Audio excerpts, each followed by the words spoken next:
बधाई हो हनी, तुम एसडीएम बन गई। सुन के मुझे अच्छा लगा। ओके ओके, तो तुझे पता लग ही गया कि मैं एसडीएम बन गई हूँ। वैसे जॉब मांगने आया ना यहाँ पे? अरे नहीं नहीं, ऐसी बात नहीं है, तुम गलत समझ रही हो। अच्छा अच्छा, तो फिर अपनी वाइफ के लिए जॉब मांगने आया होगा। लेकिन यार मेरे पास तो कोई पोस्ट खाली नहीं है। लेकिन हाँ, मैं एक काम कर सकती हूँ। मैं अपने ऑफिस में बोल के ना तेरी वाइफ को माली का काम दिलवा सकती हूँ, क्योंकि तुम जैसे गाँव के लोगों के ऊपर ना वही काम सूट करेगा। वैसे दिखती कैसी है तेरी गरीब पत्नी?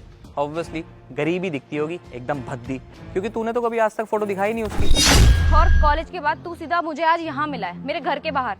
तुझे क्या लगता है कॉलेज में तो मैंने तुझे कभी भाव दिया नहीं, यहाँ पर दे दूंगी? खैर छोड़ो, अब तू यहाँ आई गया है तो क्या ही कर सकते हैं।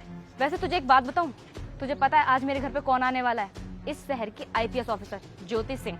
तूने कभी उनको देखा तो होगा नहीं, बस नाम ही सुना होगा। लेकिन तू टेंशन मत लियो, वो जब आएंगी ना तो मैं तुझे उनसे मिलवा दूंगी, एज अ नौकर इंट्रोड्यूस करवा दूंगी। हाँ ठीक है, जैसा तुम्हें ठीक लगे। वैसे मैडम को तो अभी आने में 10-15 मिनट लगेंगे, और तेरी इतनी औकात नहीं है कि तू हमारे घर पे आ सके। एक काम करता हूँ, अपने पूरे घर का गेस्चर ना तेरे को अपने फोन में ही दिखा देता हूँ, तू भी क्या याद करेगा। ये देख, ये सोफा देख रहा है, पूरे 80,000 रुपए का है। और ये झूमर पूरे 1.5 लाख रुपए का है। और ये पेंटिंग ये पूरे 30,000 रुपए की है। इतनी तो ना तेरी सैलरी भी नहीं होगी। और ये वॉच देख रहा है, ये पूरे 60,000 रुपए की है।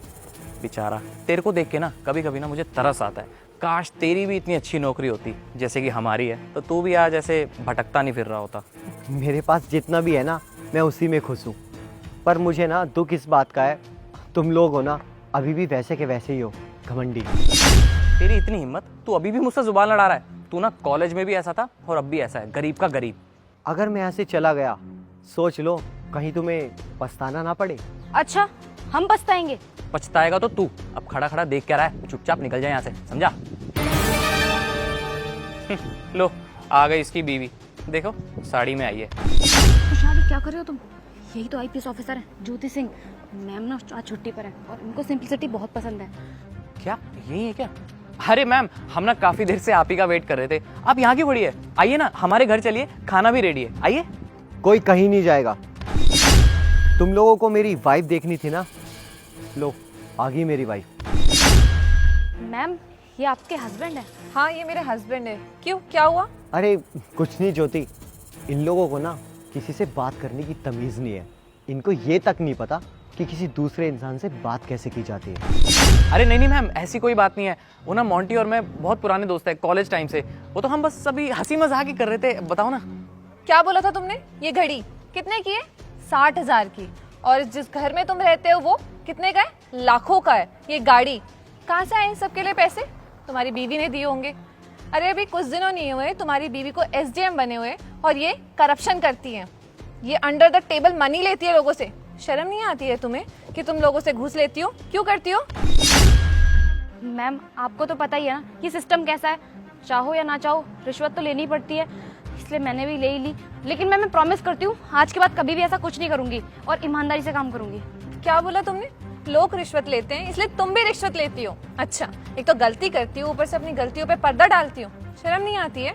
अरे वो पैसे किसके हैं? लोगों के पैसे हैं। इतनी मेहनत से वो टैक्स भरते हैं और तुम उनके पैसे हड़प लेती हो। इतना बड़ा जो घर है, गाड़ी है, ये जो घड़ी दी है, इसका बिल है तुम्हारे पास? अगर बिल नहीं है ना, बिल तैयार कर लो, क्योंकि इन सब के लिए ना तुम्हें जेल जाना पड़ेगा, क्योंकि ये सारे पैसे ना उन लोगों के हैं जिन्होंने टैक्स भरे थे। अरे तुम्हें शर्म नहीं आती है क्या? तुम इतनी बड़ी पोस्ट पे होने के बावजूद, इतनी अच्छी सैलरी मिलती है, सरकार इतने अच्छे पैसे देती है तुम्हें, लेकिन नहीं, तुम्हारा उससे गुजारा नहीं होता। तुम्हें तो ऊपरी कमाई करने में मजा आता है। और वैसे भी मैं तुम्हारे यहाँ डिनर करने नहीं आई थी, बल्कि तुम्हें ये बताने आई थी कि तुमने जितना भी करप्शन किया है, जितनी भी घूस ली है ना, उसके लिए तुम्हें अब सजा मिलेगी। तुम सीधा जेल जाओगी इसके लिए। जेल? Sorry ma'am. तुम्हें पता है अमीर कौन होते हैं? अमीर वो होते हैं जो दूसरों की रिस्पेक्ट करते हैं, ईमानदारी से काम करते हैं, इज्जत करते हैं दूसरों की। तुम्हारी तरह नहीं, जो इतने दिनों बाद मिले हुए दोस्त की बेइज्जती पे बेइज्जती करे जा रहे हैं। अरे शर्म आनी चाहिए। कहाँ से अपने आप को अमीर लोग बोलते हो तुम? और मुझे लगता है ना, इसमें ना तुम्हारा पति भी मिला हुआ है तुम्हारे साथ। तुम्हें पता था तुम्हारी बीवी ये सब पैसे कहाँ से लाती है? सारा का सारा करप्शन का पैसा है, जनता का पैसा है, जिसे तुम अपने पूरे धौंस दिखा रहे थे, शो ऑफ कर रहे थे कि इतनी महंगी घड़ी दी है, इतनी महंगी गाड़ी दी है। मुझे तो लगता है ना तुम भी अपनी बीवी के साथ मिले हुए इन सब चीज़ों में। लेकिन तुम दोनों को तो ऐसे छोड़ूंगी नहीं मैं। तुम दोनों को सजा मिलेगी। जो पैसे तुमने जनता के लिए ना, तुम्हें वो तो चुकाने पड़ेंगे ही, प्लस तुम्हें फाइन भी देना पड़ेगा। सीधा जेल में जाओगे तुम दोनों। मैम, मैम प्लीज़ मैम ऐसा मत कीजिए, मैं प्रॉमिस करती हूँ आज के बाद कभी भी ऐसा कुछ नहीं करूँगी मैम। एक लास्ट चांस दे दीजिए प्लीज़। अरे तुम आगे करप्शन तब करोगी ना जब तुम जेल से छूटोगी, और जेल से छूटने तो मैं तुम्हें दूंगी नहीं, क्योंकि तुमने इतना बड़ा क्राइम जो किया है, तुमने बहुत लोगों के पैसे मारे हैं, और वो पैसे उन बेचारों ने कितनी मेहनत से भरे थे, और तुमने देश के पैसे भी मारे हैं, जिसके लिए तुम्हें सख्त सजा मिलेगी, समझी? Ma'am please, we are really sorry, please आप इनको जॉब से मत निकालिए। अरे माफ़ी मांगने की कोई भी ज़रूरत नहीं है। माफ़ी तो तुम तब मांगना जब इनकम टैक्स तुम्हारे घर पे रेड करने आएगी। सारे बिल एंड पेपर वर्क तैयार रखना।